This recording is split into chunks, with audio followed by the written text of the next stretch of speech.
Selamat berjumpa kembali pada malam hari ini, saudara-saudara, umat Tuhan, keluarga-keluarga yang dikasihi oleh Tuhan dimanapun saat ini sedang berada. Pada saat ini saya kembali menyampaikan kebenaran firman Tuhan di Minggu Sengsara. Pada saat ini Pekan Keluarga Minggu Sengsara tahun 2022, hari pertama bagian firman Tuhan yang saya mau sampaikan tentu dalam penyeragaman pemberitaan firman Tuhan secara sinodal.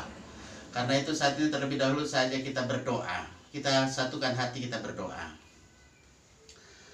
Terima kasih Tuhan pada kesempatan yang indah ini.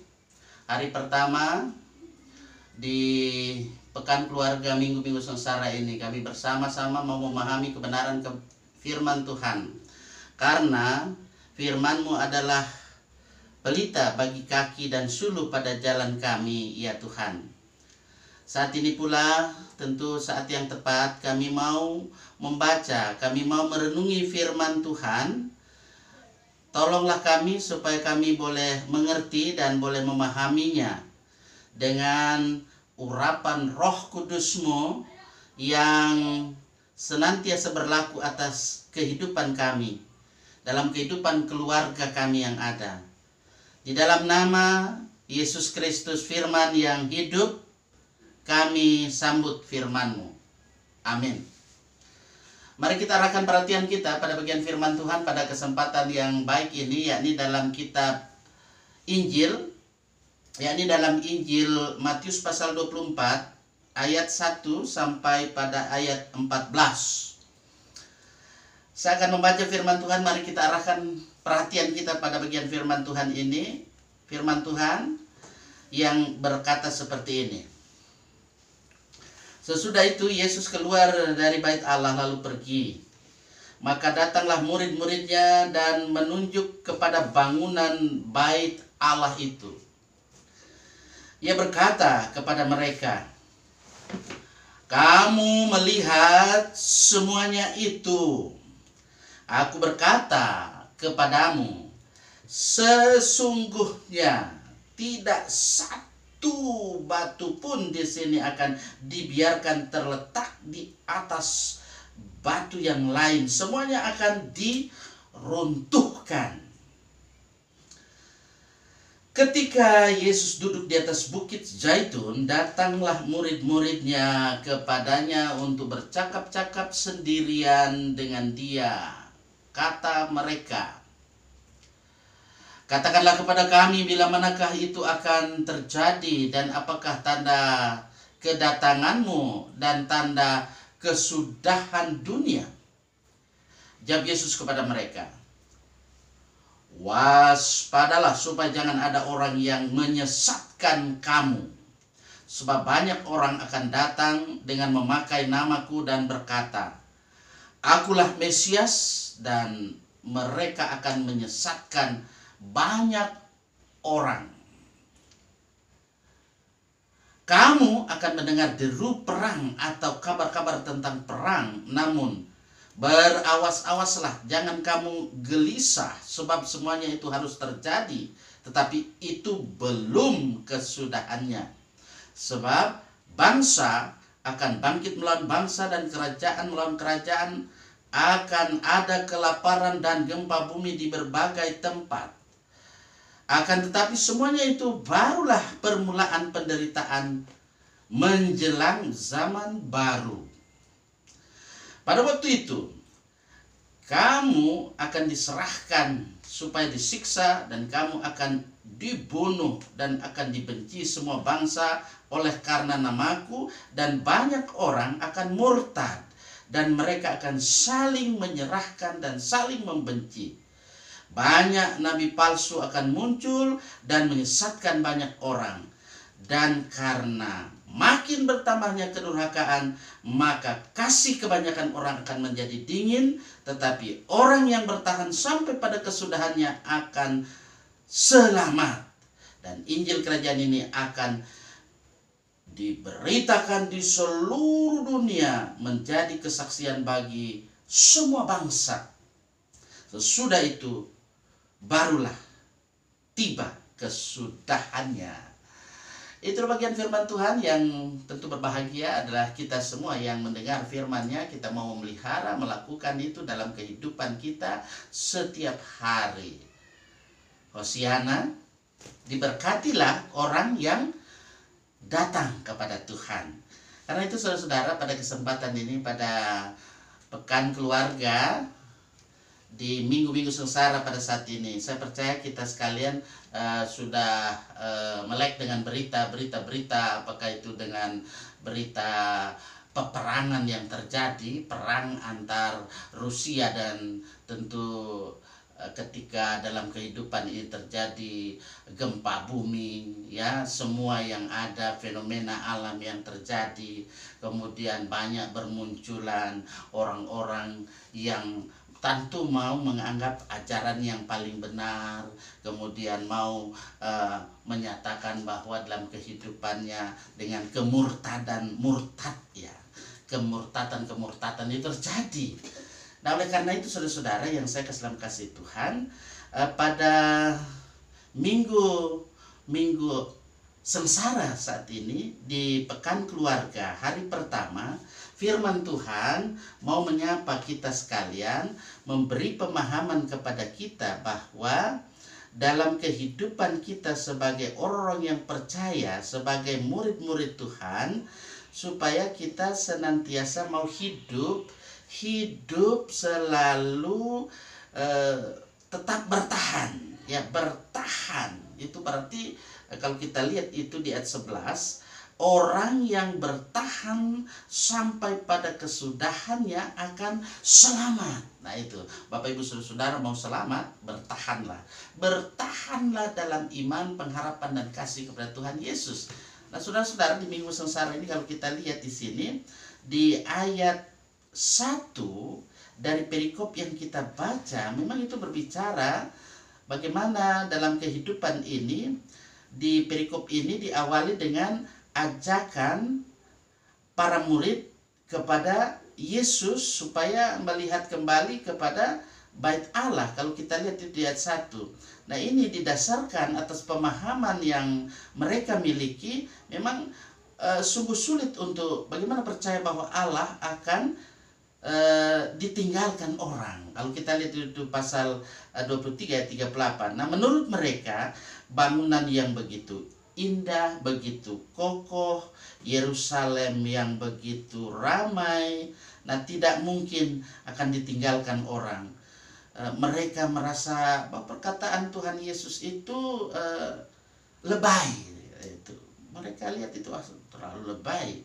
Nah, itu yang pertama yang kita lihat. Yang kedua, orang Yahudi dia memahami bahwa bait Allah itu merupakan tempat di mana Allah tinggal.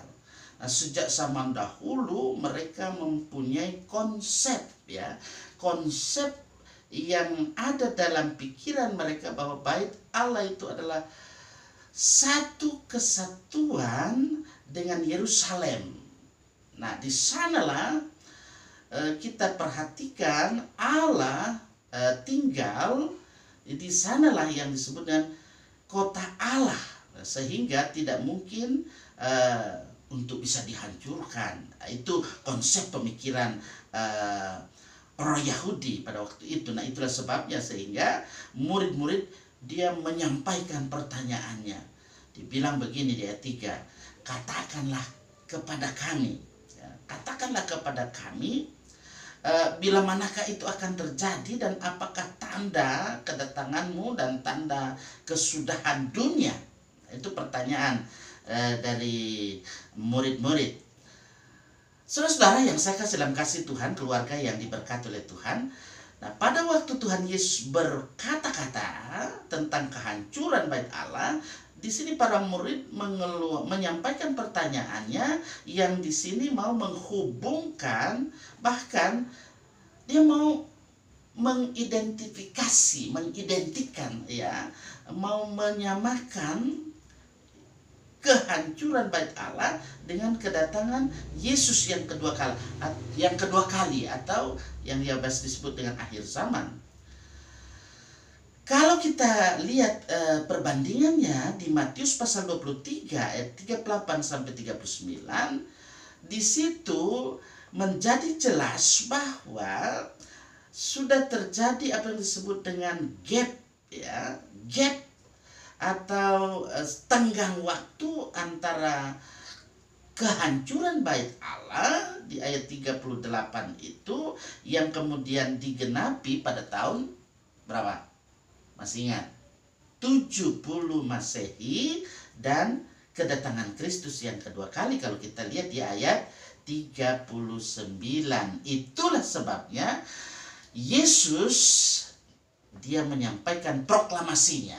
Proklamasi permulaan penderitaan zaman baru yang ditandai dengan runtuhnya bait Allah ayat 1 sampai ayat 2. Kemudian akan ada zaman baru, itu ditandai dengan bagaimana dalam kehidupan ini yang pasti bahwa dengan ditandai dengan hidup baru seperti yang saya katakan tadi, runtuh bait Allah. Selanjutnya ada penyesatan atas dia mengatasnamakan dirinya Mesias, itu yang 4 sampai 5.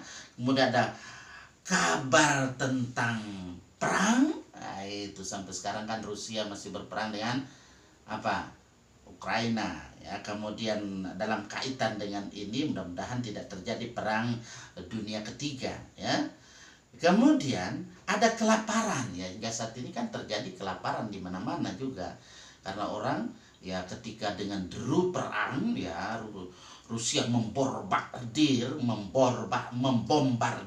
bukan membor, ya, membombardir, ya, daerah di mana dia mau kuasai itu.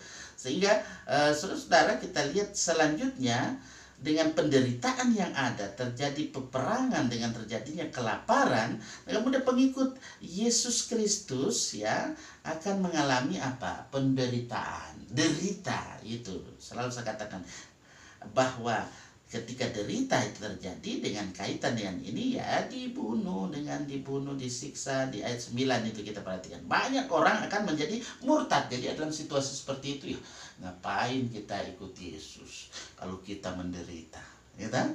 Nah, oleh karena itu tetap bertahan seperti di awal saya katakan. Orang yang bertahan sampai pada kesudahan akan selamat, ya. Maksudnya di sini adalah selamat dalam kehidupan jiwanya diselamatkan, kehidupan kekal diterimanya. Nah, itu. Nah, saudara-saudara, selanjutnya kalau kita lihat di sini, ketika banyak orang menjadi murtad, kemudian orang saling membenci, itu ayat 10, kemudian muncullah apa yang disebut dengan nabi-nabi palsu. Ya, nabi-nabi palsu pasti dia akan menyampaikan kabar yang menyenangkan hati orang saja, walaupun itu sudah terjadi, ya, perbuatan-perbuatan perzinahan, perbuatan-perbuatan dosa yang terjadi, korupsi, manipulasi, dia tetap menyampaikan enggak apa-apa. Itulah yang disebut dengan orang-orang yang menyebut dirinya nabi-nabi palsu itu. Jadi hati-hati, banyak orang akan menjadi dingin. Maksudnya bahwa dalam kehidupan keimanannya dia menjadi dingin. Ya, kalau dia ada lagi yang suam-suam kuku, itu lagi bahaya. Nah, oleh karena itu, saudara-saudara yang saya kasih dalam kasih Tuhan, di minggu sengsara ini, saya mengajak kita memperhatikan perikop yang ada ini, sehingga dalam pemahaman kita, memahami runtuhnya bait Allah yang dinubuatkan oleh Tuhan Yesus Kristus ini adalah gambaran. Harus kita lihat ini satu gambaran dalam sejarah akan kedahsyatan Allah di akhir zaman. Nah, karena itulah Tuhan Yesus mau menyiapkan, ya, mau mempersiapkan para murid dan semua orang percaya supaya dalam hidup ini sadar diri, ya. Sadarilah diri Anda. Bagaimana dalam kehidupan ini kita terus waspada, kita siap sedia terus menghadapi situasi-situasi yang sangat-sangat sulit. Dengan demikian kita perlu ada kesabaran. Sabarlah menanggung segala sesuatu. Tetaplah tekun.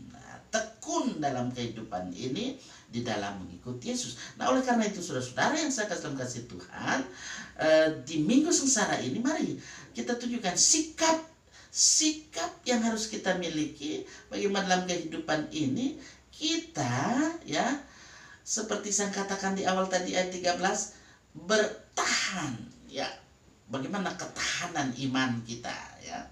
Dalam ketahanan iman yang kuat dalam Yesus Kristus Tuhan Juru Selamat penebus dosa kita, dalam kuat kuasa Roh Kudus, sehingga dengan demikian ketika kita tetap kuat, kita teguh, kita setia sampai kesudahannya, pasti selamat. Nih ayat menunjukkan bahwa sekalipun Tuhan dalam hal ini sepertinya membiarkan kita, tetapi kita harus melihat, kita harus memahami di sini bahwa Tuhan yang kita imani itu tidak pernah membiarkan kita. Tuhan selalu menjaga sehingga kita tidak kehilangan arah. Jangan kita kehilangan arah, jangan kita murtad. Tapi mari kita menuju pada kehidupan yang kekal, itulah keselamatan yang Ia janjikan. Janjinya pasti ya genapi. Nah, oleh karena itu dalam hidup ini janganlah kita hidup hanya hidup berleha-leha, melainkan dalam hidup ini kita serius mengikut Dia. Pegang teguh janji Tuhan dan tetap bertahan dalam iman kita kepada Tuhan Yesus. Tetaplah bertanggung jawab. Lakukan segala tugas tanggung jawab panggilan pelayanan kita. Untuk dalam hal ini kita terus bertahan. Selalu saya katakan bertahan dalam iman. Kita mau ikut teladan yang diberikan oleh Yesus Kristus. Dia berkorban bagi kehidupan seluruh umat manusia yang ada di dunia ini. Tentu kita tidak seperti Yesus. Pasti dalam hidup ini kita miliki keterbatasan, tapi keterbatasan yang kita miliki akan dilengkapi, disempurnakan oleh Tuhan supaya kita dimampukan mengatasi berbagai persoalan dan tantangan dalam hidup ini. Hadapilah tantangan dengan terus tetap bertahan sampai kesudahannya, pasti selamat. Amin.